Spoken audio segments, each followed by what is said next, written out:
Hello दोस्तों, सबसे पहले आप सभी को नमस्ते और मेरा प्यार भरा नमस्कार। तो आ, ज- आप सभी कैसे हो? उम्मीद करती हूँ सब अच्छे से होंगे। तो आज पहाड़ों में बहुत ज़्यादा सर्दी है, तो लेकिन काम भी बहुत सारे हैं। आज हमें अपने पशु के लिए डालियाँ काटने जाना है, जो यहाँ से लगभग 1 से 1.5 किलोमीटर दूर है। तो आपको भी वहाँ हम ले चलते हैं और दिखाते हैं कि पहाड़ों का जीवन कैसे कठिनाइयों से भरा रहता है। और पहाड़ों में रहने के लिए पहाड़ों में अक्सर दिन को पशुओं को हरी डालियाँ दी जाती हैं, ताकि दूध देने वाले पशु अच्छे से दूध दे पाएँ। तो चलिए मैं आप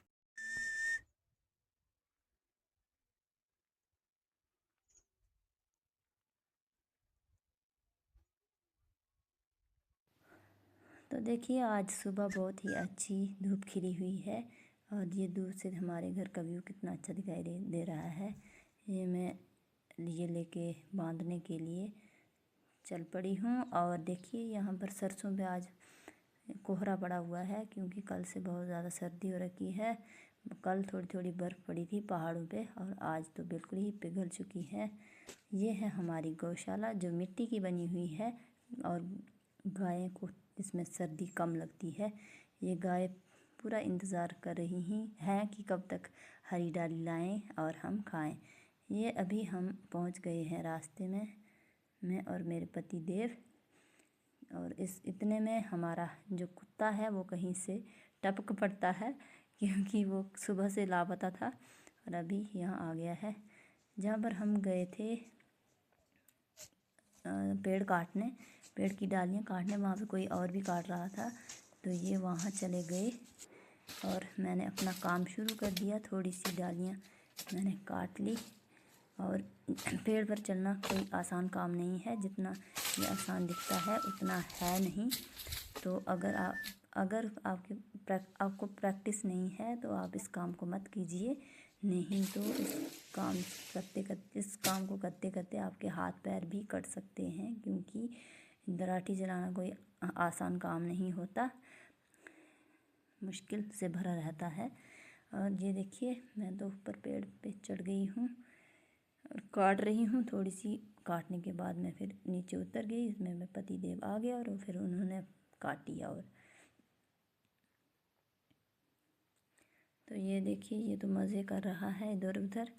और इतने में मैंने बोला गड्ढू उठाओ और घर को चलो। ये देखिए, ये काटने का काम और बांधने का काम तो मेरे को आसान लगा, लेकिन जब यहाँ से घर तक पहुँचाना है ना इसको, ये बहुत ही कठिन है, क्योंकि ऊपर ऊबड़ खाबड़ रास्ते हैं जो बारिशों की वजह से पूरे बह चुके हैं और सीधी चढ़ाई है, जिससे सांस फूलती है और बहुत बुरी हालत होती है। ये देखिए, जब मैं इकट्ठा कर रही थी इसको, तो तब की वीडियो है। ये इसके ना डालियाँ बहुत ही छोटी छोटी होती हैं, तो इसको इकट्ठा करने में भी बहुत सारा समय लगता है। तो ये बहुत समय लगा था मुझे इकट्ठा करने के लिए। इसके बाद हम पहुंच गए थे रास्ते में। ये देखिए, मैंने अपना गड्ढू उठा लिया है और ये कुत्ता भी हमारे साथ साथ चला हुआ है।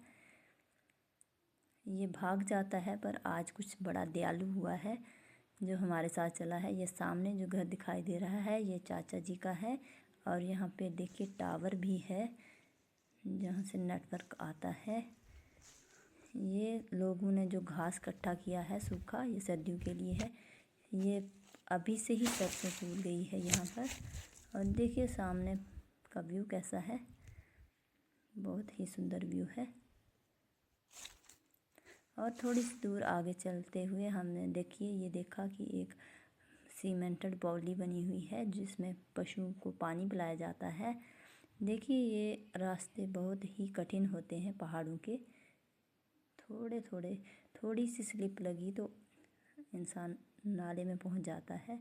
और ये तो मेरे साथ ही चला हुआ था, ये मुझे छोड़ने वाला नहीं है। ये थोड़ा आगे चले गए थे और मैं रह गई थी पीछे। तो ये मैं आपको यहाँ का व्यू दिखा रही हूँ। और ये पहुँच गए हैं महाराज, और मैंने यहाँ पे अपना गड्ढू छोड़ दिया है नीचे और थोड़ा रेस्ट कर रही हूँ क्योंकि मुझे लग चुकी थी तक और सांस फूल रही थी मेरी। तो थोड़ी देर रेस्ट करने के बाद फिर से हम चल पड़े और पहुँच गए हम घर में। और देखिए इसको, ये जो हम जिसका पन्नू लाए हैं उसका फल होता है उसके साथ, उसको खा रहा है और मुंह ऐसा बना रखा है।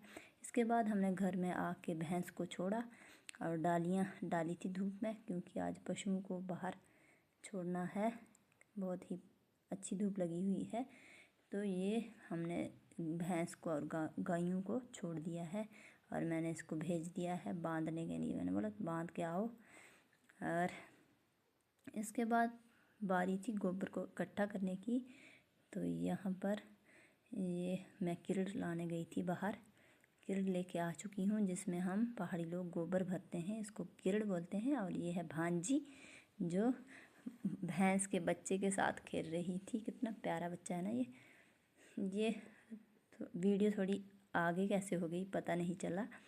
तो ये मैं ना ऐसे गड्ढू उठाने के लिए पहले ऐसे शॉल का बनाया जाता है और फिर इसके ऊपर उठाया जाता है तो बहुत आसान रहता है, नहीं तो ये ना लकड़ियाँ चुभती हैं सर को। तो ये उठा लिया है मैंने।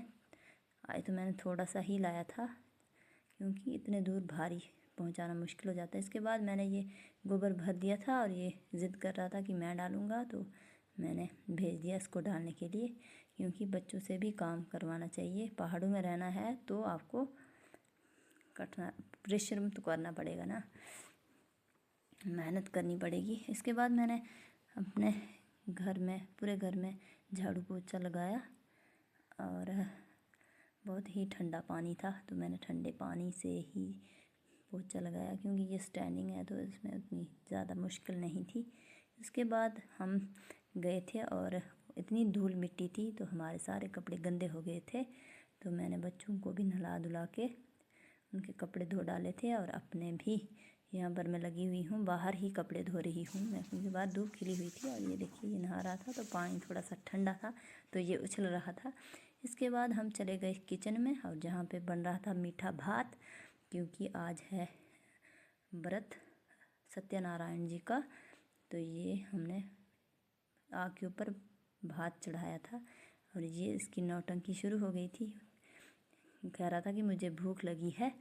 और ये देखिए मम्मी काट रहे हैं सरसों का साग क्योंकि आज शाम को बनने वाला है सरसों का साग। जिनको फास्ट है वो खाएंगे मीठा भात और उनको बनेगा सरसों का साग। और ये देखो मक्खन निकाल रहे हैं मम्मी। इसके बाद बन रही हैं मक्की की रोटियां जो चूल्हे पे बन रही हैं। हमारे पहाड़ों में ज़्यादा ऑर्गेनिक खाना ही होता है जो हम अपने ही खेतों से उगाते हैं। तो ये इसके बाद ये छाछ पी रही है मज़े से, ये है भांजी। तो इसको बहुत मज़ा आ रहा था छाछ पीने का तो ये पी रही है। हमारे पहाड़ों में रहने का यही तो मज़ा है, सब कुछ अपना हो जाता है, सब कुछ ऑर्गेनिक होता है। इसके बाद ये बना दी थी रोटियां टोकरी भर के। तो सभी अपने अपने काम में ये लगे थे।